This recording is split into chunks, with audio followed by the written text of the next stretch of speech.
Hello everyone, I'm Shourya, a first year at the National Academy of Legal Studies and Research, or better known as NALSAR University of Law, Hyderabad.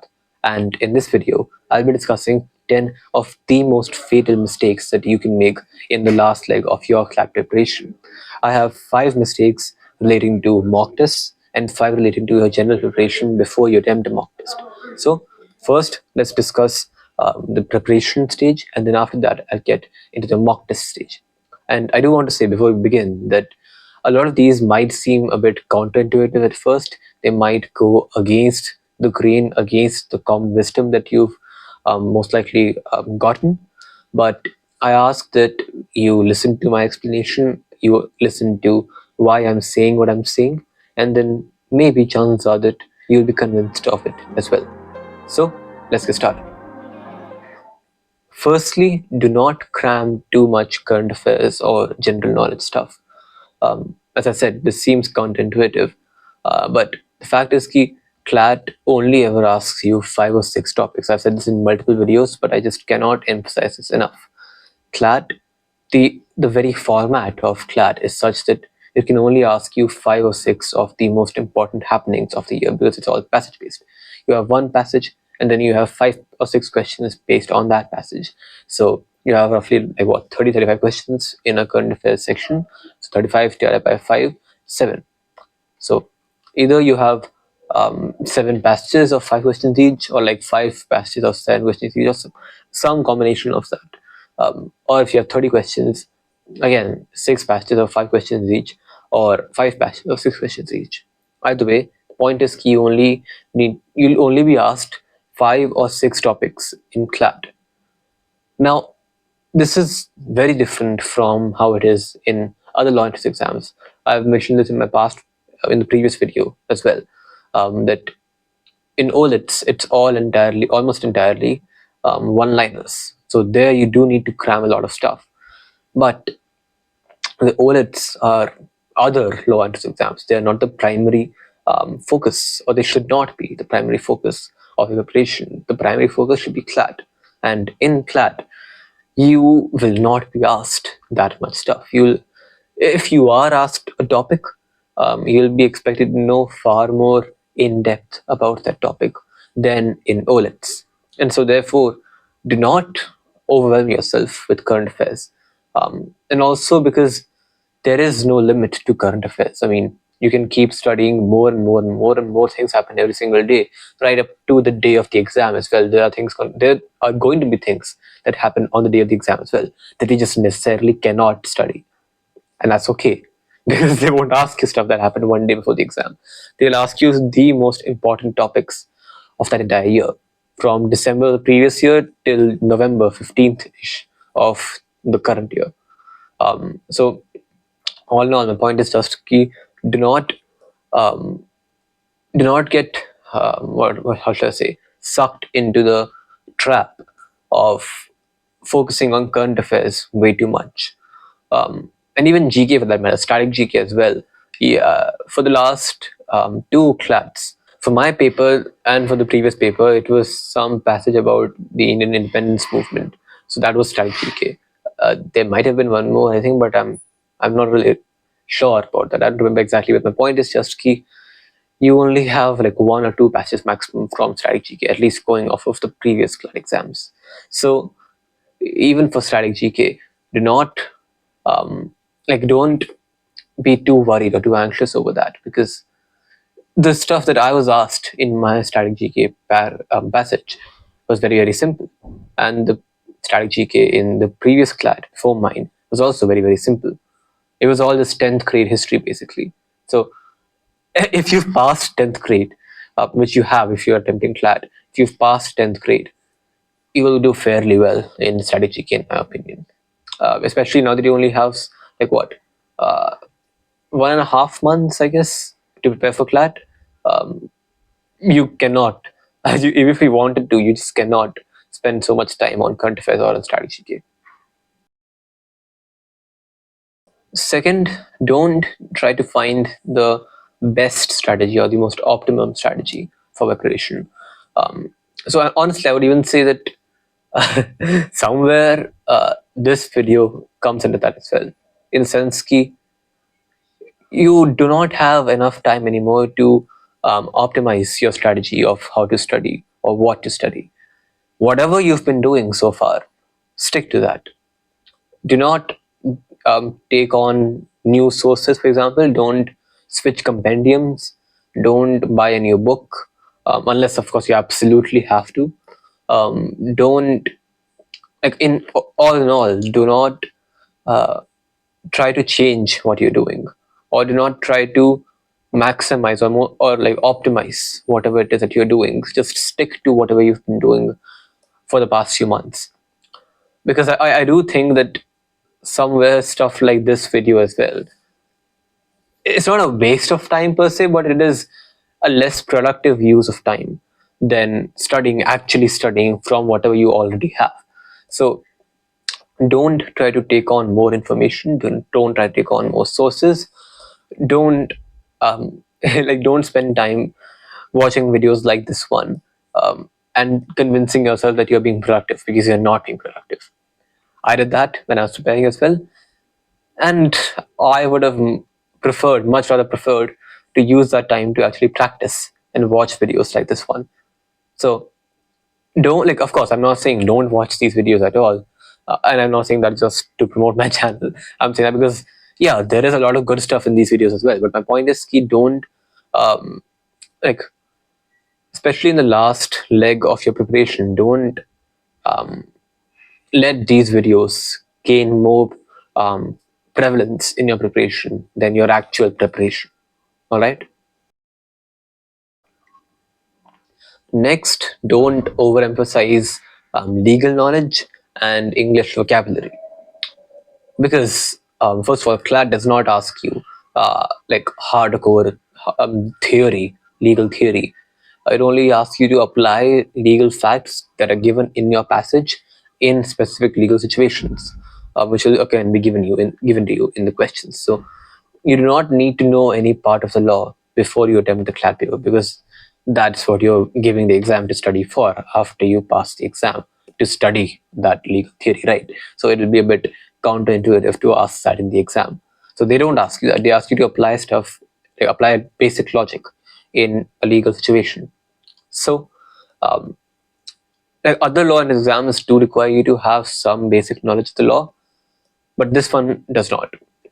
And therefore, uh, don't overemphasize legal knowledge. Of course, I'm not saying don't, uh, like, I'm not saying don't study any theory at all, because you do need that for the other law exams. But like I said, for current affairs, your primary goal is not OLEDs, it's CLAT.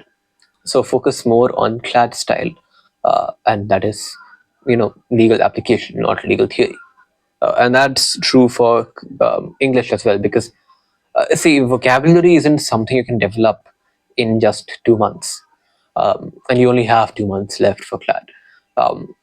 So I wouldn't recommend practicing vocabulary separately as its own exercise. I would recommend instead just attempting the English section as you normally do, but just taking note of words that seem unfamiliar to you, and then Googling their meaning after you're done with the mock test or done with the sectional test, and just keeping that in your mind. Um, that's the least you can do. And actually, that's the most you can do as well, given that you only have 2 months left. Um, because again, I don't think it is a productive, or it's the most productive use of your time right now to do that stuff. All right. Next, not getting enough rest. And this is because CLAT, unlike other entrance exams, and I've said this multiple times as well, CLAT, unlike other entrance exams, is almost entirely logic based. And so to apply logic properly, you need to have a fresh, calm, focused mind. And you can't have that if you're running on 1 hour of sleep, 2 hours of sleep. A lot of my aspirant friends, during my preparation, were doing. You cannot do that, because you need to keep your brain at the most optimum level for the entirety of your preparation, and especially before mock test, and even more especially before the actual exam. So take enough rest, get at least 9 hours of sleep, not 8, 9 hours of sleep at the very, very least, because you need that. You need to have your mind be at its most optimum level before you practice in general, before you study in general, but especially before a mock test, and especially before the CLAT exam. So of course, I'm not saying don't study at all, but you have to strike a balance and at the very least sleep properly. At the very least, even if you're not particularly interested in hobbies and all that stuff, at the very least sleep for 9 hours, then you can study for the rest however many hours you want of that day, but at the very least sleep for 9 hours. All right. Then lastly, switching up your exam strategy a lot. Not just exam strategy, preparation strategy in general. This ties back to the second point that I mentioned, that don't try to find the best optimization or the best strategy, and especially for mock tests. This is for mock tests actually. uh, if you have one strategy in mind, don't try to like, of course I'm not saying stick to something that's not working for you, but I'm also not saying change it constantly or change it every day. Don't do that, because you need to get used to every strategy that you take. So if you keep switching that up constantly, uh, you're not really learning, right? You're not learning key this strategy works for you and this one doesn't work for you. So you should have at least like some consistency in your strategy, especially for mock tests, like the section order, for example, key in which order you'll attempt which sections. um, you can change it if you really think that it's not working for you at all, but don't don't switch it up so often that you can't get used to that strategy. All right. Now for the mock test part, firstly, not using OMR sheets. This is matlab, it's more of a technical error than a CLAT related error per se. But like the point is here that you have to give the exam in an OMR sheet. So if you're preparing or practicing without that OMR sheet, you're not really training yourself for the actual exam. You're training yourself for a reduced version of the exam, an easier version of the exam, because it takes skill to fill an OMR sheet as well. Um, because you will, while you're circling those bubbles, you will like regularly go out of those bubbles, or you may find that you don't have enough time to fill in all those bubbles, or if you do, then you don't have enough time to attempt all the questions. So you should, especially if you're time management, you should use OMR sheets, because they take up at least 5-10 minutes on their own, just filling them in, filling all the bubbles in. So please use OMR sheets when you're attempting mock tests. All right. And also I would suggest having a hard copy of the question paper as well, although that's not really as necessary as OMR sheets. It just helps because firstly, it's better than staring at a screen, a white screen, for 2 hours. My eyes got fried doing that. So I would highly recommend physical question papers as well. But if you can't do that, that's completely fine as well. But also, secondly, again, the CLAT exam won't have the question paper on a computer. You'll have that printed out as well. So if you just want to get that feel of the real exam, you should have a physical paper as well. Number two, not using a timer. This is very basic, but I just have to include this because like, if you're not using a timer right now, what are you doing with your mock attempts? Because the exam is timer based. You have only 2 hours to attempt the entire exam. And so if you're practicing for an exam without without a timer, without a time limit, but then you have to give the exam with a time limit, you're not practicing for the actual exam. You're practicing for a reduced version of the exam, for an easier version of the exam. So please use a timer. It's very basic, but I just have to include this. Number three, using a calculator for the QT section. Again, very basic, but I just, for the sake of being thorough, I have to include this. That please do not use a calculator. It is very tempting. It was very tempting for me as well. But again, you don't have that in the actual CLAT exam. You'll have to do it manually. And so if you're again attempting the mock tests with a calculator, you're attempting a reduced version of the exam, not the exam itself. So please do not use a calculator. Next, comparing scores. This is because, see, mock scores vary very wildly. Um, I made a post a few days ago as well showing all of my mock scores, and you can see there that my mock scores were in a constant decline. I started at 90 something and I ended at 70 from my preparation. I started in March around 90 out of 120, and I ended at 70 out of 120 a few days before the exam. I think a few weeks before the exam. So my point is just that mock scores vary a lot and they're very unreliable as well. So if you use a mock score to compare against your peers or your friends and see how you're doing compared to them, you're not really getting a good idea or a correct idea of where you actually stand in your preparation. So if you want to compare, first I would recommend not comparing at all, because it serves no purpose to you. It really does not serve any purpose at all. You should take mock tests just to see what the mistakes are that you're making and then fixing them, not to compare or to not to judge your performance either. But if you will compare, compare your ranks rather than your score, because at least the rank accounts for the difficulty of that particular mock test, which the score does not. You might score 70 in one mock test and 19 in another mock test and get the same rank. Why? Because that's just the difference in difficulty level in all those mock tests. So, firstly, don't compare at all. But if you are going to compare, please compare with ranks rather than with mock scores. All right. Lastly, over attempting. And this applies to two things: mock tests and individual questions as well.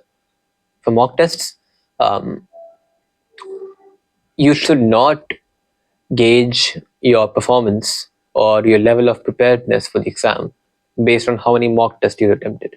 Um, because I've said this multiple times as well, but I only attempted 28 mock tests in my entire preparation. The only thing is that I analyzed every question in there very deeply. So, matlab, you're not really serving any purpose by attempting more and more mock tests. If anything, you're wasting those mock tests and the money you spent on them, and you're wasting your time as well, especially if you're just attempting them and then moving on to another mock test. If you're attempting them and then analyzing them properly, then sure, you can go ahead and attempt as many mocks as you can if you have the time to do so. I did not. So that's why I only attempted 28 mock tests. But if you have the time, then yeah, sure, the more the better, so long as you're analyzing all them properly as well. But chances are, if you're attempting 70 mock tests, 80 mock tests, you're not analyzing them as deeply as they could be analyzed. So don't chase after that number that you've attempted, 60 mock tests, 70 mock tests. Chase after analyzing every single question down to its score. That's the mock tests. Now, for the questions, if you're unsure of a question, do not attempt it. Like, okay, mathematically speaking, if you attempt 4 questions that you're unsure of, um, you'll still get a positive, net positive, because you only lose 0.25 marks for every wrong question, but you gain 1 mark for every right question. So let's say you attempt 4 questions and 3 of them were wrong, but 1 of them was right. Minus 0.25, minus 0.25, minus 0.25. That's minus 0.75. So, that's a negative, and then the 1 right question you get +1. So even then you have a net positive of 0.25. So that way you can, but don't overdo it, is what I'm saying, because that framework of attempting 4 questions, it can become a slippery slope. It became a slippery slope for me, at least. That, of course, I'm not saying don't attempt any questions at all. Some risk you have to take, exactly because you only lose 0.25 marks but gain 1 mark. So then you have to take some risk at the very least. I think that's fairly reasonable. But don't attempt questions just for the sake of attempting them. Attempt them if you're sure. At least I would say if you're at least 25% sure, then attempt them. Don't attempt questions based on guesses or tukkas. That's what I'm saying. Like, okay, of course, if you have some general idea or you're particularly inclined towards one particular option, then of course you can attempt that question. And chances are, statistically speaking, that probably you will get that right.